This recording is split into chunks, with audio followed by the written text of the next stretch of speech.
I raised 3 children in a modest 2-story house in Pennsylvania. Michael, my oldest, was born when I was 23. Then came Sarah 2 years later, and finally Jennifer, my baby, 3 years after that. Their father, Tom, worked construction. I worked part-time at the local library and full-time as their mother. We weren't wealthy. Tom's income was steady but modest, and my library salary barely covered groceries. But our home was filled with something money couldn't buy: warmth. Every Sunday, we had family dinner. Every birthday got homemade cake. Every skinned knee got kissed.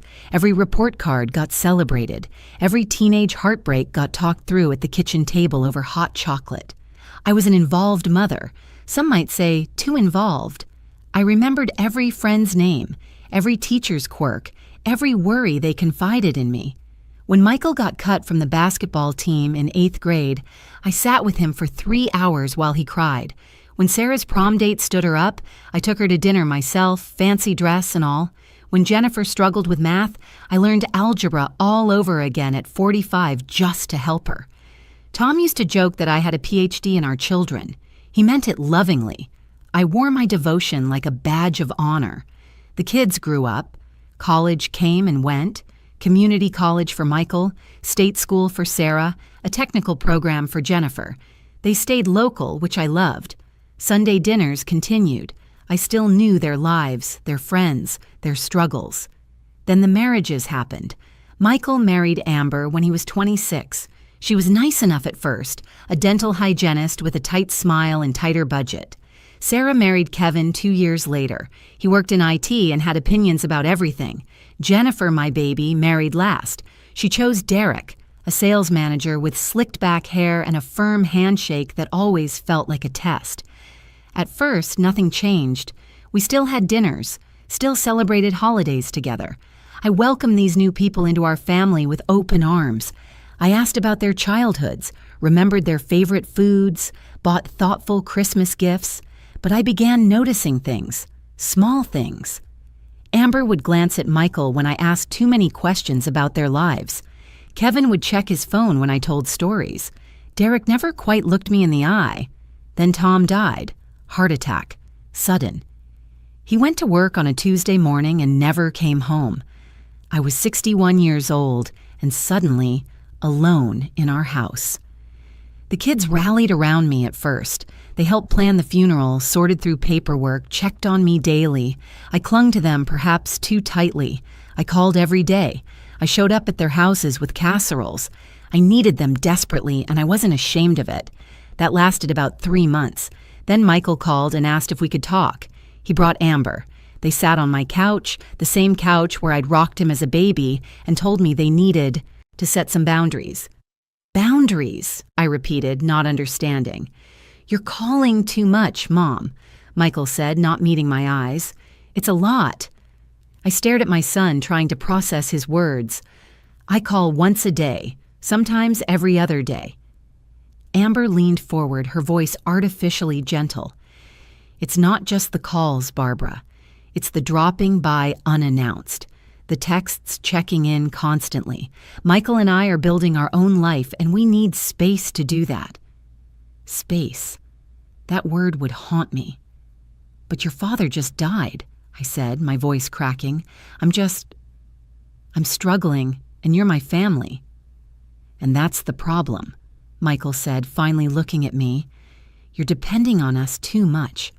Amber thinks, we think, you need to build your own life, make your own friends, maybe see a therapist." The words hit like slaps. I started crying then, which I know didn't help my case. But I couldn't stop. My husband was gone, and now my son was telling me I was too much, too needy, too emotional. "See?" Amber said quietly to Michael. "This is what I mean." I tried to defend myself through tears. "I'm sorry. I'm just grieving. I don't mean to be a burden." "You're not a burden, Mom," Michael said, but his tone said otherwise. "You're just intense. You always have been. We just need some breathing room." They left 20 minutes later. I sat on that couch until midnight, crying until my throat was raw. 2 weeks later, Sarah called. Could she come over? She needed to talk. I knew before she arrived. I could hear it in her voice. Sarah was more direct than Michael. She sat at my kitchen table and laid it out. Kevin and I need you to respect our independence. You text me multiple times a day. You comment on everything we do. You get upset if we make plans without telling you first. I just want to be involved in your life, I whispered. Too involved, Sarah said firmly. Kevin says it's unhealthy. He thinks you're emotionally manipulative. Manipulative. The word was a knife. How am I manipulative? When we don't call you back immediately, you send worried texts. When we can't come to Sunday dinner, you say things like, I guess I'll just eat alone then. It makes us feel guilty for living our lives. I tried to explain. I tried to tell her that I didn't mean it that way, that I was just lonely, just adjusting to life without her father. But everything I said seemed to make it worse. She used words like enmeshed and codependent, words that felt clinical and cold. Jennifer was last. She didn't even come over. She called me on a Thursday evening. Mom, Derek, and I think it's best if we take a break from regular contact. A break from your mother. What does that mean? I asked. It means we need space. You're too emotional, Mom. Every conversation becomes about you and your feelings. We can't be your therapists. I'm not asking you to be my therapist, I said, desperate now. I'm asking you to be my daughter. I am your daughter. But I'm also Derek's wife, and he comes first now. That's how marriage works.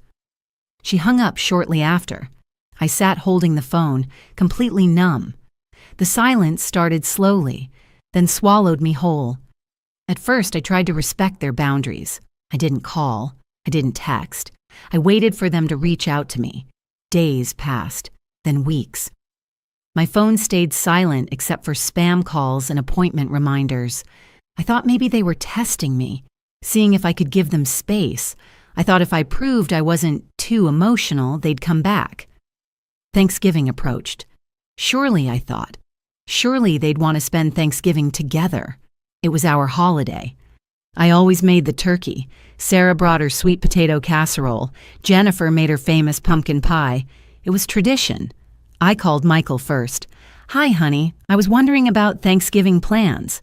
Oh, we're actually going to Amber's parents this year. My heart sank. Okay, what about Christmas? We'll see, Mom. I have to go. I called Sarah. She and Kevin were visiting his sister in Florida. Jennifer and Derek were going to a resort. Nobody was coming home. I stood in my kitchen looking at the calendar with Thanksgiving circled in red marker, and I made a decision. I would cook anyway. I would set the table. Maybe they'd change their minds. Maybe they'd surprise me. Thanksgiving morning, I woke up at 6. I prepared everything: turkey, stuffing, mashed potatoes, green bean casserole, cranberry sauce, rolls, 3 kinds of pie. The house smelled like every Thanksgiving of my life. I set the table for 7, 2 spots for Michael and Amber, 2 for Sarah and Kevin, 2 for Jennifer and Derek, 1 for me.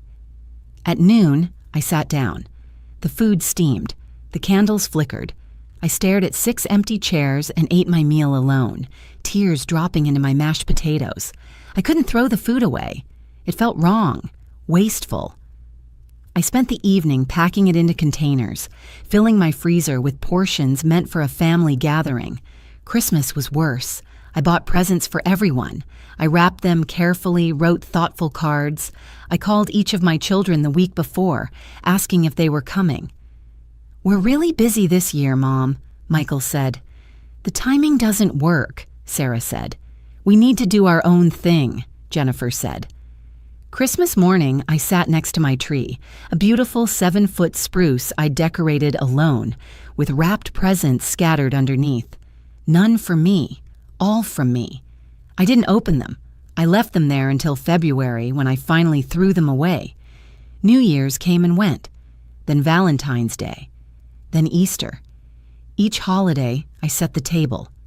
Each holiday, I cooked. Each holiday, I was alone. I started talking to myself. Not in a crazy way, I don't think, but in a lonely way. I'd narrate what I was doing. "Okay, Barb, time to peel the potatoes. Careful with that peeler, it's sharp." It was better than silence. The library became my sanctuary. I took extra shifts, volunteered for weekend hours. At least there, people talked to me. They might only say, "Where's the bathroom?" or "Can you help me print this?" But it was human interaction. My coworkers were kind but distant. They had their own families, their own lives. I was just the older woman who worked too much. The first year without my children was the worst. Every phone notification made my heart jump, hoping it was one of them. It never was. I tried to follow their lives from a distance. Social media became my window into the family I'd lost. I saw photos of Michael and Amber at restaurants I'd never heard of. Sarah posted pictures from family gatherings with Kevin's relatives. Jennifer shared vacation photos from beaches I'd never see. I never commented. I never liked. I just watched, like a ghost haunting my own children's lives. My neighbors probably thought I was losing it. Mrs. Patterson from next door caught me crying while watering my flowers. "Everything okay, Barb?" "Just allergies," I lied. I couldn't tell people the truth. How do you explain that your children, whom you devoted your entire life to raising, had essentially discarded you? That they'd diagnosed you with being too emotional and prescribed you with permanent distance? I tried to build a life like they'd suggested. I joined a book club at the library. The women were nice enough, but they all had families who called them, grandchildren who visited, busy lives that extended beyond Thursday evening discussions of novels. I tried volunteer work.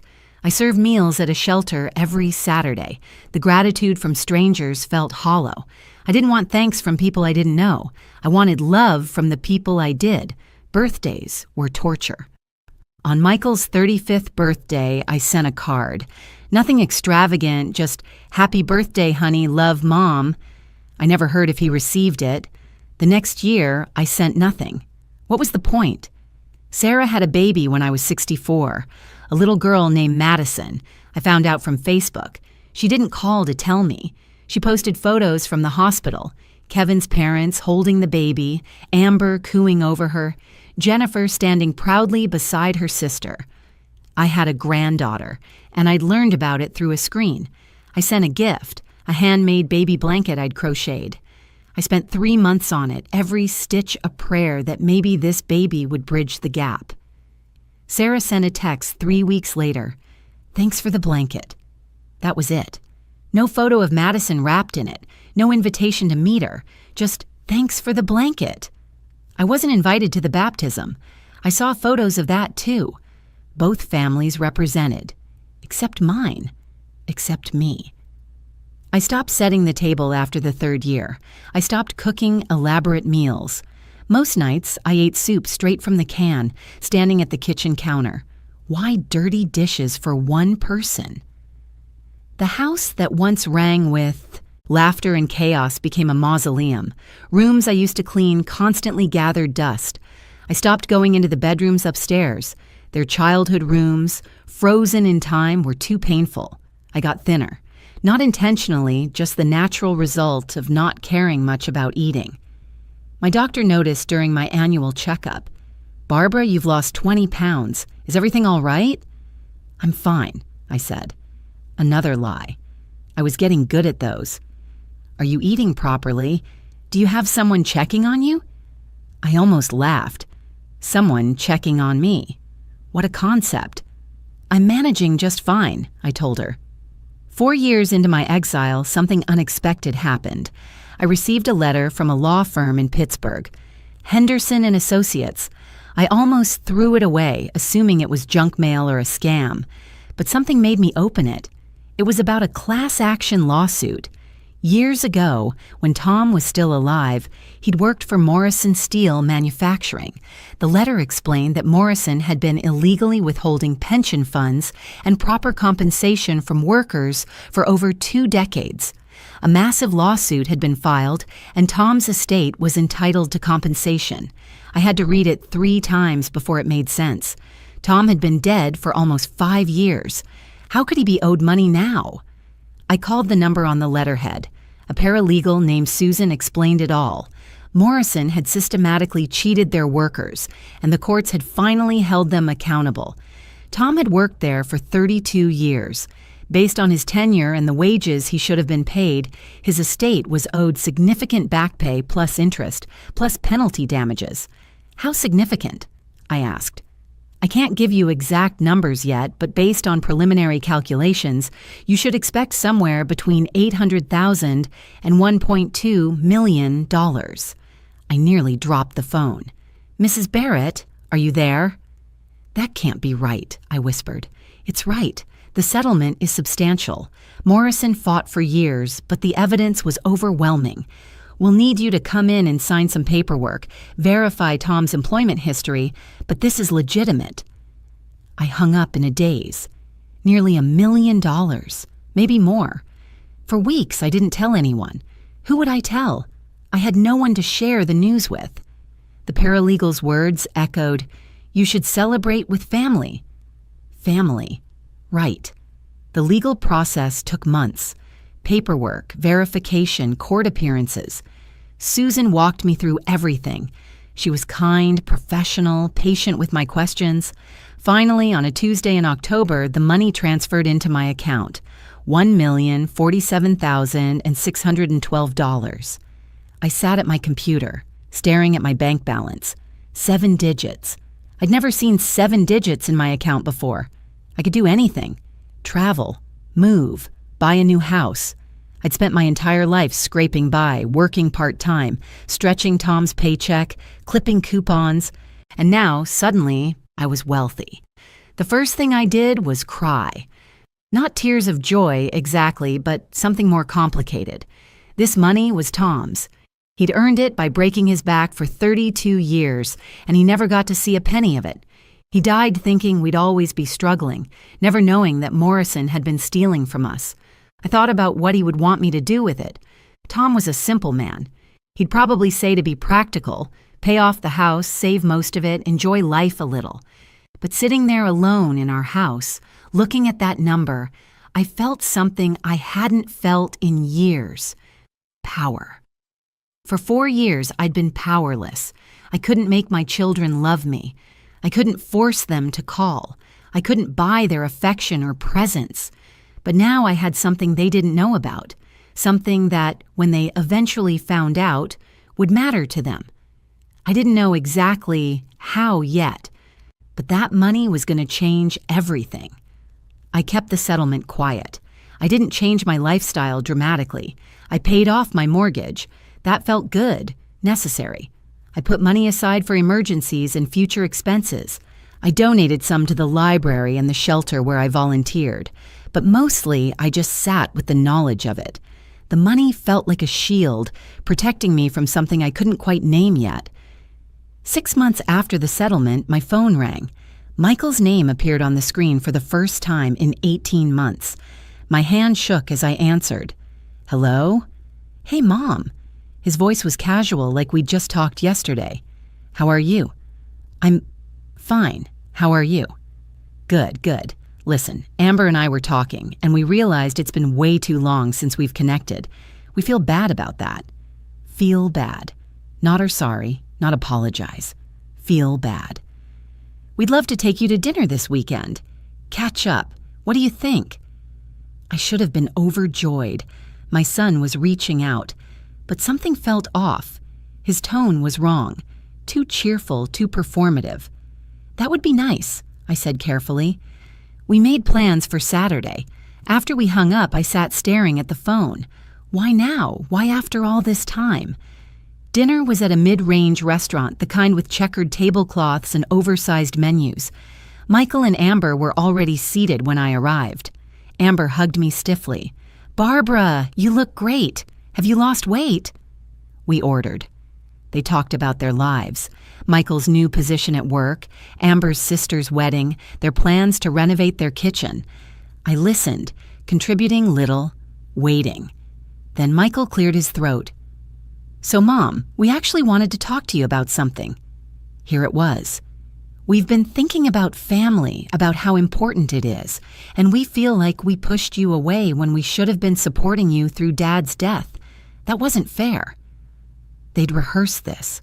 I could hear it in the careful words, the measured delivery. We want to rebuild our relationship, Amber added, reaching across the table to pat my hand. Families should stick together. What changed? I asked quietly.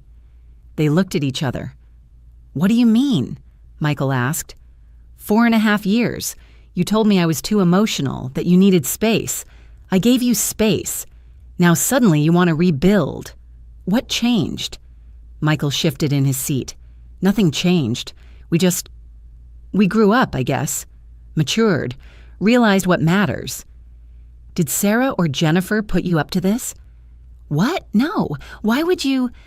Because I haven't heard from them either in years, and I'm wondering if there's a reason you're all suddenly interested in family again.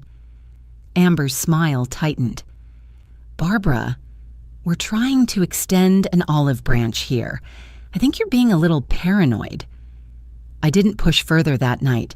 We finished dinner with strained small talk. They promised to call more, to visit.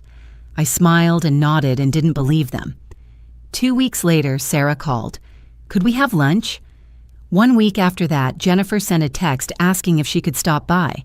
Within a month, all 3 of my children had made contact, all wanting to reconnect, all suddenly interested in healing our relationship. I wasn't stupid. Somehow, they'd found out about the money. I never told anyone about the settlement, but small towns talk, and lawyers gossip, and somehow word spreads. I suspect someone at Henderson and Associates mentioned it to someone who mentioned it to someone else, and eventually it reached Kevin's sister, who worked in legal administration in Pittsburgh. However they found out, they knew, and it changed everything. The invitations started flowing. Sunday dinners at Michael's house, game night at Sarah's, coffee dates with Jennifer. Suddenly, I was welcome again. Suddenly, I wasn't too emotional. I accepted every invitation. I needed to see this play out. The first Sunday dinner at Michael's house was surreal. Amber had cooked a pot roast. She fussed over me, offered me the best seat, asked repeatedly if I needed anything. I'm so glad we're doing this, she said, squeezing my hand. Family dinners are so important. I don't know why we ever stopped. I could have reminded her. I didn't. Over dinner, they asked about my life. How was I managing? Was the house too big for one person? Had I thought about downsizing? The house is fine, I said. I paid off the mortgage recently. Their eyes lit up. Michael leaned forward. Really? That's great, Mom. How'd you manage that? I came into some money. Tom's old employer owed him back pay. Settlement from a lawsuit. A settlement? Amber's voice was a little too interested. That's wonderful. You must be so relieved. It's been helpful, I said neutrally. The questions came carefully, casually. How much was it? What were my plans? Had I thought about investing it? Did I have a financial advisor? I kept my answers vague, enough to confirm I had money, not enough to reveal how much. At Sarah's house the following week, the conversation took a different turn. Kevin brought up retirement planning. At your age, Barbara, you really should have professional help managing your assets. I have a guy I could introduce you to. That's kind, but I'm fine. With all due respect, you worked at a library. Financial management probably isn't your strong suit. A settlement like that could disappear fast without proper guidance. Madison, my granddaughter, played nearby. She was 3 years old now. I'd met her twice. She didn't know who I was. I'd love to spend more time with Madison, I said, changing the subject. Sarah brightened. We'd love that too. Maybe you could babysit sometimes. We could really use the help. Help? Not spend time with your granddaughter? Help. Jennifer's approach was the most direct. She came to my house, the first time any of them had visited in years, and brought Derek. Mom, Derek, and I are thinking about buying a house. A real house, not our rental. But the down payment is really steep, especially with interest rates where they are. She didn't ask directly. She just left it hanging there, waiting for me to offer. That sounds exciting, I said. I hope you find something perfect. Her face fell slightly. The thing is, we're just a little short, like $40,000 short. Derek added, "We'd pay you back, obviously. With interest. It would be an investment for you, really." An investment? In exchange for letting me back into their lives. "I'll think about it," I told them.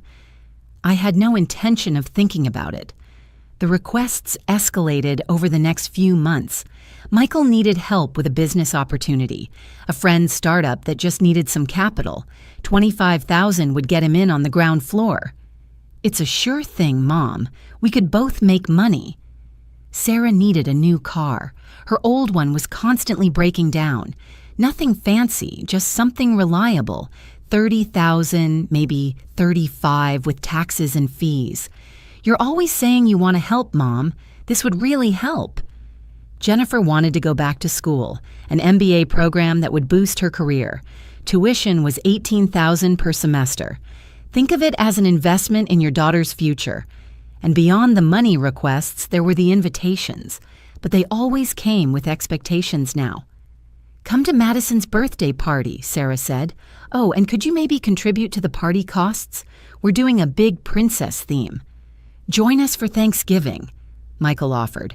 "Everyone's bringing a dish. Maybe you could make your turkey and that stuffing and the pies."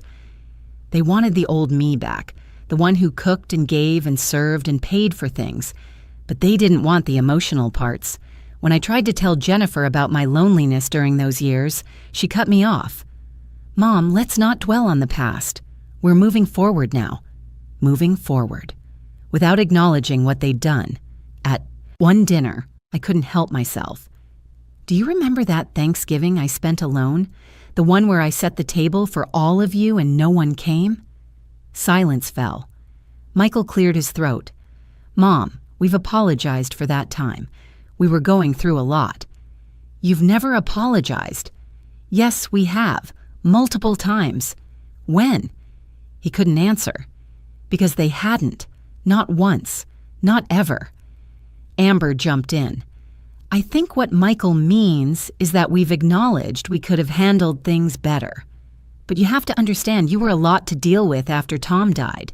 We had to protect our mental health." Protect their mental health. From their grieving mother. I smiled. "You're right. I apologize for bringing it up." The conversation moved on.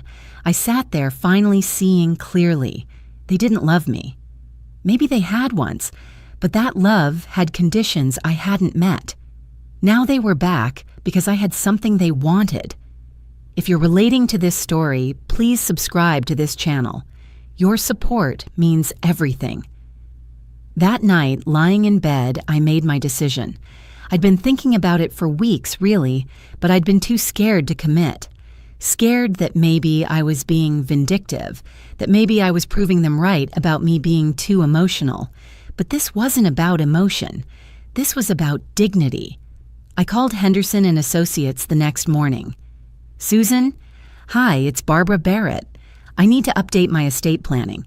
Do you have recommendations for attorneys who handle charitable trusts?" She did.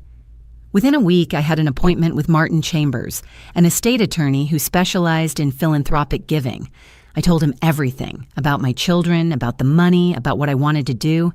He didn't judge. He just listened and then said, "Let's make sure your wishes are absolutely clear and legally airtight."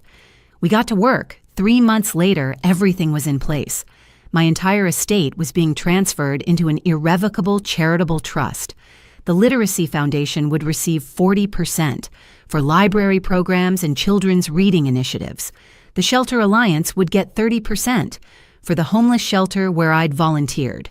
The remaining 30% was divided between 3 smaller charities, an elder abuse prevention organization, a women's shelter, and a scholarship fund for first-generation college students. Not 1 penny for my children. Martin reviewed the documents with me one final time. "Once you sign this, Barbara, it's permanent. You understand that?" "I understand." "And you're certain?" "There's no obligation to leave anything to your children legally, but this is a significant step." I've never been more certain of anything in my life. I signed. He witnessed. It was done. I felt lighter than I had in years. I didn't tell my children immediately. I let another month pass, accepting their invitations, listening to their requests, watching them perform this elaborate show of caring. Then Sarah called with an announcement. "Mom, we're planning a family vacation. All of us, Michael and Amber, me and Kevin and Madison, Jennifer and Derek. We want you to come too. We're calling it Family Bonding Time." "Where?" "A cabin in the Poconos. There's this beautiful rental property. It has enough rooms for everyone." "That sounds lovely," I said. "The rental is a bit expensive," she continued, and I could hear her choosing words carefully. "We were thinking that maybe, since you're in a better position now, you might consider covering the cost? As a gift to the family? It would mean so much." "How much?" $4,000 for the week. "But it would be worth it, Mom. We'd all be together, really reconnecting." "I'll think about it," I said. I didn't need to think about it. I called her back the next day. "I'll pay for the cabin." Her excitement was genuine. She probably thought she'd finally cracked my wallet, that the money would flow freely now. The vacation was planned for late July. As the date approached, my children's attention intensified. More calls, more visits, more Madison time that felt like payment for favors to come. Jennifer came over one afternoon. "Mom, Derek and I have been talking. If anything ever happened to you, God forbid, we want you to know that we'd be honored to handle your estate. You know, to make sure everything is distributed properly, that your wishes are followed." "That's thoughtful," I said. "But I've already made arrangements." "Arrangements?" "I updated my estate plan a few months ago. Everything's handled." She looked momentarily concerned, but then smiled. "Well, that's good. That's responsible. I'm proud of you for being proactive." She assumed, I'm sure, that arrangements meant dividing everything between the three of them, maybe with some small charitable donations to make me feel good. She had no idea. The week before our cabin trip, Michael stopped by with papers.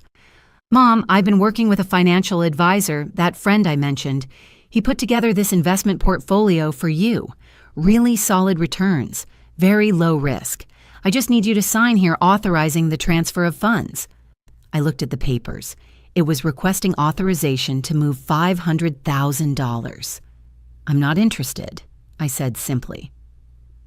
The cabin weekend arrived. I drove up to the Poconos on Friday afternoon, my car packed with the groceries I'd agreed to bring. Everyone else arrived within the hour. The first evening was pleasant enough. We cooked together, ate on the deck overlooking the lake, watched Madison play. It almost felt like a real family gathering. Almost. Saturday morning, Michael called a family meeting after breakfast. We gathered in the main room. Madison was napping, so it was just the adults. "Mom, we wanted to talk to you about something important," Michael started. He looked at his sisters, who nodded encouragingly. "The three of us have been discussing your future. We're worried about you living alone, managing everything by yourself." "I'm managing fine," I said. "For now," Sarah interjected. "But you're not getting any younger. What happens in 5 years, 10 years? We think you should consider moving into a retirement community, somewhere with support, activities, people your own age." "There's a really nice place near us," Jennifer added. "Garden Vista. It's like luxury apartments, but with medical staff on site, meal plans, everything." I waited. There was more coming. Michael continued. "The thing is, these places are expensive, but if you sold your house, you'd have money from that plus your settlement. You could live comfortably there, and frankly, it would give all of us peace of mind knowing you're safe. And," Amber added, "it would free up some of your capital for other purposes. You could help your kids while you're still alive, see your money do good instead of it just sitting there." There it was. Sell my house, move into managed care, and distribute my money to them. I looked at the 6 faces staring at me expectantly. These were the children I'd raised, fed, clothed, comforted, and loved unconditionally. "I have something to tell you," I said calmly. "I've already made decisions about my estate." "We know you updated things," Jennifer said. "That's great, but we should talk about the details." "The details are simple. Everything I have is going to charity." The room went silent. Michael laughed nervously. What do you mean, everything? I mean everything. The house, the settlement money, my savings, my possessions, it's all been placed into an irrevocable charitable trust. Libraries, shelters, scholarships. Not a single dollar is going to any of you. Sarah's face paled. You can't be serious. I'm completely serious. But we're your children, Jennifer practically shouted. You can't just cut us out. You cut me out first, I said quietly. For 4.5 years, I was too emotional, too needy, too much. You told me to build my own life, so I did. And in that life, I found organizations that actually help people who need it. Kevin stood up. This is insane. We're going to contest this. You can try. My attorney assured me it's airtight. I'm of sound mind, there's no undue influence, and I have every legal right to dispose of my assets as I choose. Derek looked furious. So this whole reconciliation was fake? You were just playing us? I stood up, grabbing my purse. I was giving you a chance to prove you actually wanted a relationship with me, not my money. You failed. I walked out of the cabin, drove home, and never looked back. They tried calling, of course. Angry messages about betrayal and obligation. I blocked all their numbers. I'm 71 now. I still volunteer at the library and the shelter. I've made real friends, people who value me for who I am. And every month I see reports about how my money is helping fund reading programs, provide shelter beds, and send kids to college. My children gave me space. I finally used it well.